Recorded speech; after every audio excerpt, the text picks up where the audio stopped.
In the quiet town of Briar Hollow, secrets often lay buried deep. A peaceful facade hid a past waiting to resurface. Rain tapped softly against windows, a lullaby for a town unaware that its long-held silence was about to be shattered. Miles away, the derelict Calder Textile Mill stood as a monument to decay, its skeletal structure silhouetted against the stormy night sky. A lone security guard on his routine patrol noticed an impossible sight: lights flickering within the abandoned mill. No cars were present, only an unsettling hum. A chill ran down his spine. He knew he had to call the authorities. Soon, police cruisers arrived, their flashing blue and red lights piercing the darkness, casting long, dancing shadows across the mill's facade.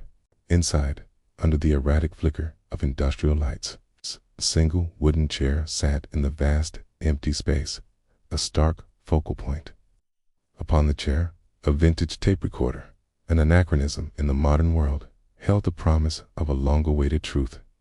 A detective, his face grim, cautiously approached. With a gloved hand, he pressed play, and the silence of the mill was broken. A calm, steady man's voice filled the cavernous space. "I'm ready to tell you what happened to Laura Vale." Then, just as suddenly as it began, the recording ended, leaving an echoing silence and a profound sense of anticipation. Laura Vale, a bright 19-year-old college freshman, vanished 12 years ago, leaving behind a mystery that haunted Briar Hollow. Her last known movements: leaving a local diner, a mundane act that became the last piece of a tragic puzzle. Her car was found abandoned, keys still in the ignition. No signs of struggle, no witnesses, just an inexplicable disappearance. Search teams scoured the surrounding woods and fields, their efforts yielding nothing but frustration and despair. Faded missing person posters became ghostly reminders, their pleas for information slowly losing their urgency as time marched on. Leads dissolved, hope dwindled, and the case of Laura Vale was eventually filed away, becoming another cold case in the archives. Now, the tape recorder, a relic from the past, was meticulously analyzed.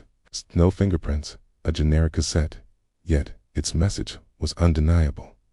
The voice was untraceable, but the intent was clear: reopen the investigation.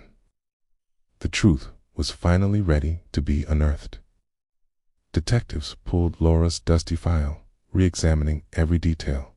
Patterns began to emerge from the forgotten pages.